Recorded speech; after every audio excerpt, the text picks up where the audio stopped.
सुप्रभात प्यारे बच्चों। हिंदी की कक्षा में आप सभी का हार्दिक अभिनंदन है। आज के इस वीडियो में हम अध्याय 9 टिकट एल्बम पढ़ेंगे। बच्चों, जैसा कि आपको इसके नाम से पता चल रहा है, टिकट और एल्बम। टिकट का मतलब आपको पता है, जैसे अलग अलग देशों की अलग अलग टिकट होती है, और एल्बम का मतलब उनकी गैलरी बनाते हैं हम, है ना। तो उसी तरह से इस जो हमारे ये अध्याय है, ये पाठ है, इसमें भी एक बच्चा होता है जो कि इस तरह अलग अलग टिकट इकट्ठी करके एल्बम बनाता है, और फिर लास्ट में वो चोरी हो जाता है और उसे बहुत दुख होता है। ठीक है, तो आओ डिटेल से हम इस कहानी को पढ़ते हैं। अब राजप्पा को कोई नहीं पूछता। राजप्पा वही है जिसके पास टिकट एल्बम हुआ करता था। ठीक है, आजकल सबके सब नागराजन को घेरे रहते। नागराजन घमंडी हो गया है। राजप्पा सारे लड़कों से कहता फिरता, पर लड़के भला कहाँ उसकी बातों पर ध्यान देते। नागराजन के मामाजी ने सिंगापुर से एक एल्बम भिजवाया था। ठीक है, यानी राजप्पा था, वो पहले अपना कोई सिंपल सा उसने एल्बम बना रखा था, लेकिन नागराजन है, उसके मामा सिंगापुर में रहते थे और वहाँ से उन्होंने उसके लिए एक एल्बम बनाकर भिजवाया। तो वह लड़कों को दिखाया करता। सुबह पहली घंटी के बजने तक सभी लड़के नागराजन को घेर कर एल्बम देखा करते थे। जैसे किसी बच्चे के पास कोई नई चीज़ आती है तो सभी लोग उसको घेर लेते हैं ना, सभी बच्चे।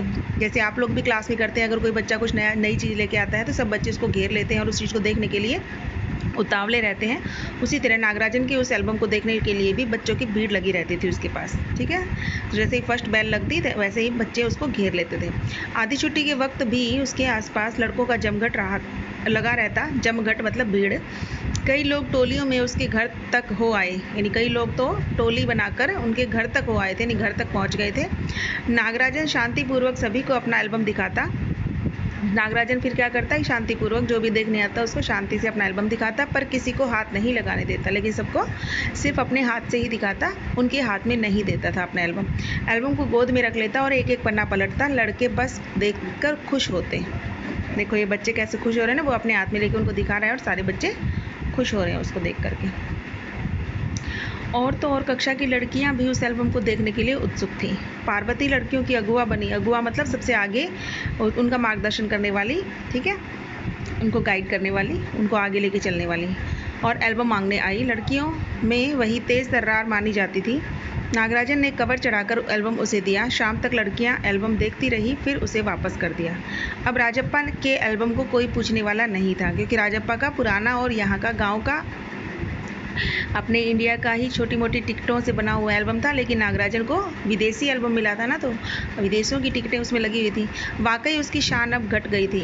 ठीक है, राजप्पा इसीलिए दुखी था। तो राजप्पा के एल्बम की लड़कों में काफ़ी तारीफ रही थी, यानी कि पहले किसी ज़माने में लोग उसकी भी बहुत तारीफ करते थे। बच्चे सभी मधुमक्खी की तरह उसे एक एक करके टिकट जमा किए थे। यानी जिस तरह मधुमक्खी शहद इकट्ठा करने के लिए एक एक फूल पर बैठती है, उसका रस पीती है और फिर रस बनाती है, उसी तरह उसने भी एक एक टिकट बड़ी मुश्किल से इकट्ठा किए थे।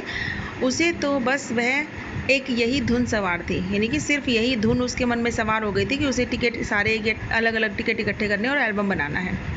सुबह 8 बजे वह घर से निकल पड़ता। टिकट जमा करने वाले सारे लड़कों के चक्कर लगाता। 2 ऑस्ट्रेलिया के टिकटों के बदले एक फिनलैंड का टिकट लेता, 2 पाकिस्तान के बदले एक रूस का। बस शाम जैसे ही घर लौटता, बस्ता कोने में पटक कर अम्मा से चबेना लेकर, चबेना नहीं जिस तरह से आप चने वगैरह चबाते हो ना, चने या मूंगफली वगैरह, तो इसे चबेना कहते हैं, लेकर निकर की जेब में भर लेता और खड़े खड़े कॉफ़ी पीकर निकल जाता। 4 मील दूर अपने दोस्त के घर से कनाडा का टिकट लेने पगडंडियों से होकर भागता। यानी कि जैसे तैसे करके हर देश के अलग अलग टिकट वो कहीं कहीं से बड़ी मुश्किल से जुटा रहा था और उसके लिए बड़ी मेहनत कर रहा था। स्कूल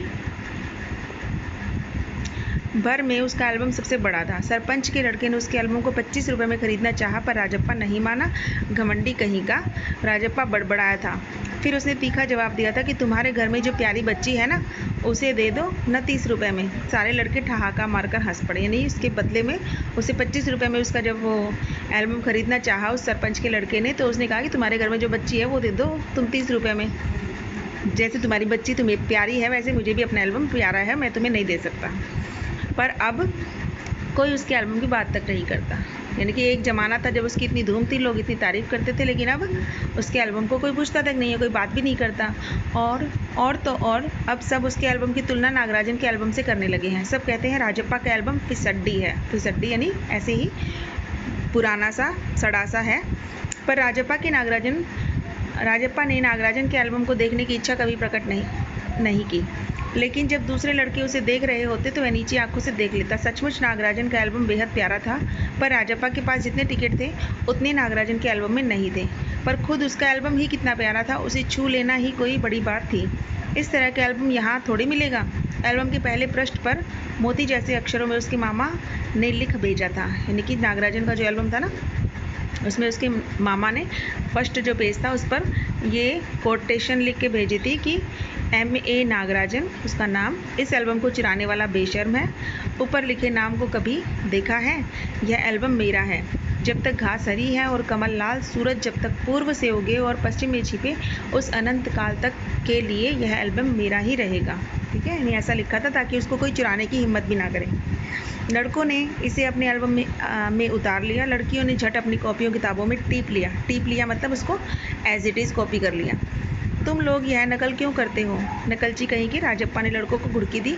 सब चुप रहे, पर कृष्णन से नहीं रहा गया। ठीक है, राजप्पा ने लड़कों को घुड़की दी, मतलब उनको ऐसे ही डांटा उनको कि तुम क्या कर रहे हो, मतलब नकल क्यों कर रहे हो? जा चलता है ईर्ष्यालु कहीं का, जलता है। अब कृष्णन जो है वो उससे क्या कहता है कि तुम ईर्ष्यालु हो, तुम्हें जलन हो रही है, इसलिए तुम ऐसे बात कर रहे हो। मैं काहे को जलूँ? जले तेरा खानदान। फिर राजप्पा कहता है कि मैं क्यों जलूँ, तेरा खानदान जो है वो जले, मेरा एल्बम उसके एल्बम से कहीं बड़ा है। राजप्पा ने शान बखारी। अब राजप्पा ने अपने एल्बम की बड़ाई की उनके सामने कि उसका एल्बम जो है वो छोटा है और मेरा एल्बम उससे कहीं बड़ा है।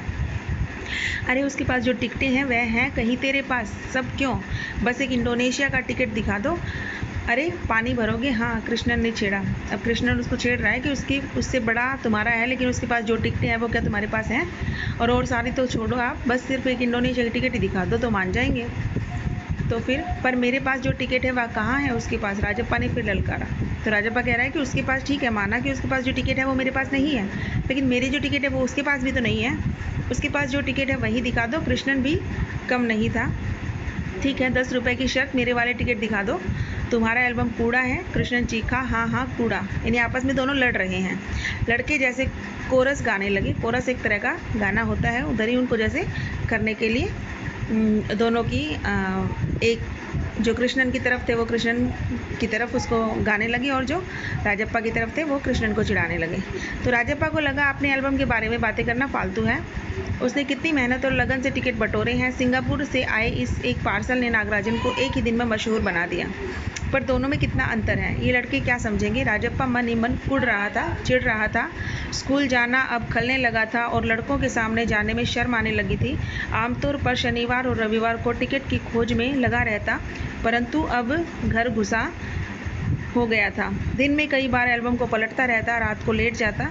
सहसा जाने क्या सोचकर उठता, ट्रंक खोलकर एल्बम निकालता और एक बार पूरा देख जाता। उसे एल्बम से चिढ़ होने लगी थी। उसे लगा एल्बम वाकई कूड़ा हो गया। यानी कि अपने एल्बम को बार बार देखता, पलटता और फिर खुद ही उससे चिढ़ने लगा। उसे लगा वाकई में सच में ही उसका एल्बम जो है वो कूड़ा हो गया है। उसी शाम उसने जैसे तय कर लिया था वह नागराजन के घर गया। अब कोई कितना अपमान सहे। नागराजन के हाथ अचानक एक एल्बम लगा है, बस यही ना। वह क्या जाने टिकट कैसे जमा किए जाते हैं, एक एक टिकट की क्या कीमत होती है। वह भला क्या समझे? सोचता होगा टिकट जितना बड़ा होगा वह उतना ही कीमती होगा, या फिर सोचता होगा बड़े देश का टिकट कीमती होगा। वह भला क्या समझे? उसके पास जितने भी फालतू टिकट हैं उन्हें टरका कर उससे अच्छी टिकट झाड़ लेगा। कितनों को तो उसने यूं ही उल्लू बनाया है। कितनी चालबाजी करनी पड़ती है। नागराजन भला किस खेत की बोली है? यानी वो अपने मन ही मन में अपनी बड़ाई कर रहा है। राजप्पा नागराजन के घर पहुंचकर ऊपर गया। चूंकि वह अक्सर जाया आया करता था, सो किसी ने रोका टोका नहीं। ऊपर पहुंचकर वह नागराजन की मेज के पास पड़ी कुर्सी पर बैठ गया। कुछ देर बाद नागराजन की बहन कामाक्षी ऊपर आई। भैया शहर गए हैं? अरे हाँ, तुमने भैया का एल्बम देखा? उसने पूछा। राजप्पा को हाँ कहने में हेकड़ी हो रही थी। बहुत सुंदर एल्बम है ना? सुना है स्कूल भर में किसी के भी पास इतना बड़ा एल्बम नहीं है। तुमसे किसने कहा? भैया ने। वह कुड़ गया, यानी फिर से चिढ़ गया। बड़े से क्या मतलब हुआ? आकार में बड़ा हुआ तो एल्बम बड़ा हो गया। उसकी चिड़चिड़ाहट साफ थी।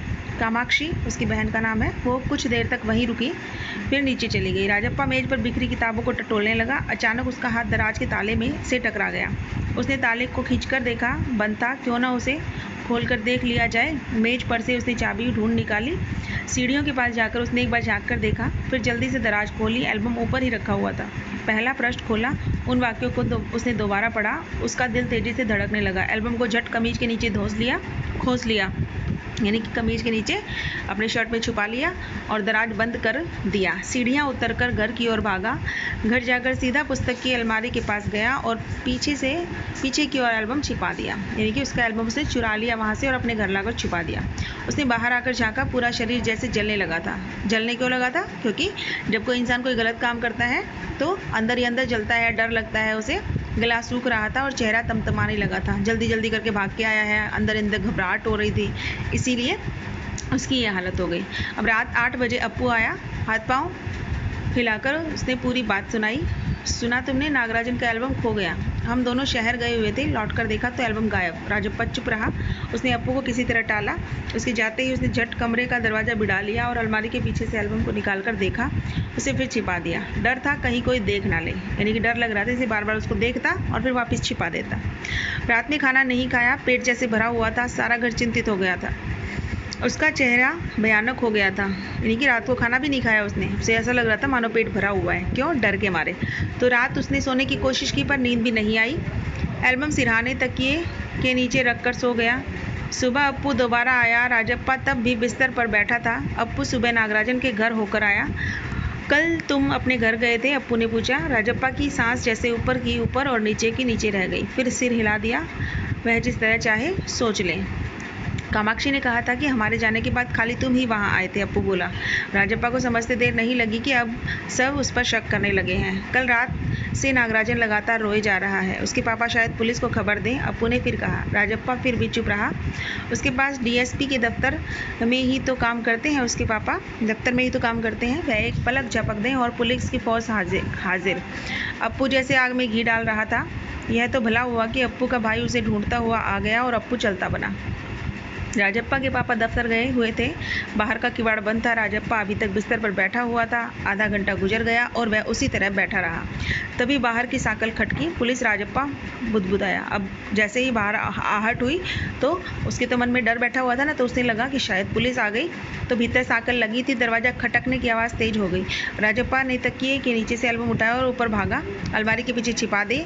नहीं, पुलिस ने अगर तलाशी ली तो पकड़ा जाएगा। एल्बम को कमीज के नीचे छिपाकर वह नीचे आ गया। बाहर का दरवाज़ा अभी तेज बज रहा था। कौन है?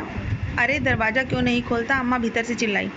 थोड़ी देर और हुई तो अम्मा खुद ही उठकर चली आएंगी, यानी वो दरवाज़ा खोलने की हिम्मत भी नहीं जुटा पा रहा था। राजप्पा पिछवाड़े की ओर भागा। जल्दी से बाथरूम में घुसकर दरवाज़ा बंद कर लिया। अम्मा ने अंगीठी पर गर्म पानी की देगची चढ़ा रखी थी। देगची एक बर्तन होता है जिसमें पानी गर्म कर रहे थे, तो उसने एल्बम को अंगीठी में डाल दिया। एल्बम जलने लगा। कितने प्यारे टिकट थे। राजप्पा की आंखों में आंसू आ गए। तभी अम्मा की आवाज़ आई, जल्दी से आ तो नहाकर नागराजन तुझे ढूंढता हुआ आया है। राजप्पा ने निक्कर उतार दी और गीला तौलिया लपेट कर बाहर आ गया। कपड़े बदल कर वह ऊपर गया। नागराजन कुर्सी पर बैठा हुआ था। उसे देखते ही बोला, मेरा एल्बम खो गया है यार। उसका चेहरा उतरा हुआ था।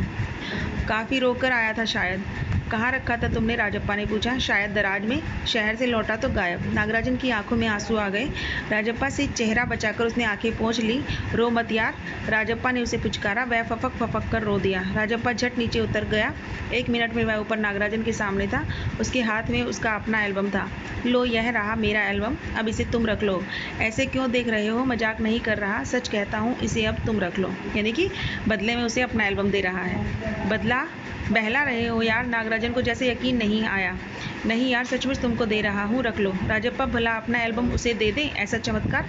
कैसा चमत्कार है? नागराजन को अब भी यकीन नहीं आ रहा था, पर राजप्पा अपनी बात बार बार दोहरा रहा था। उसका गला भर आया था।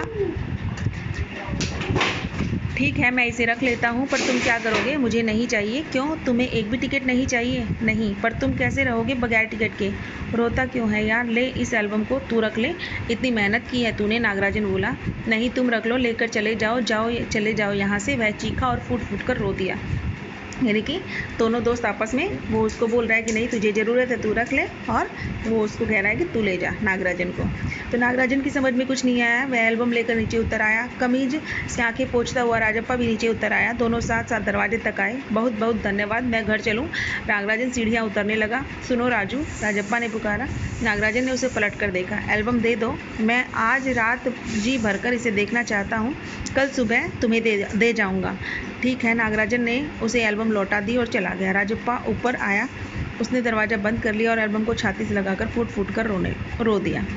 ठीक है, तो बच्चों जैसे इस कहानी में उसने, राजप्पा ने ईर्ष्यावश नागराजन का एल्बम चुरा लिया और उसे जला दिया, वो बहुत ही गलत बात थी, ऐसा नहीं करना चाहिए। लेकिन बाद में उसने अच्छाई भी दिखाई, अपना एल्बम उसे दे दिया। ठीक है, तो ये भी एक तमिल कहानी थी जिसका हिंदी में अनुवाद सुमति अय्यर सुंदरास रामस्वामी ने किया है। ठीक है, प्रश्न अभ्यास अगले वीडियो में हल करेंगे। समझ में आ गया होगा। ओके, धन्यवाद।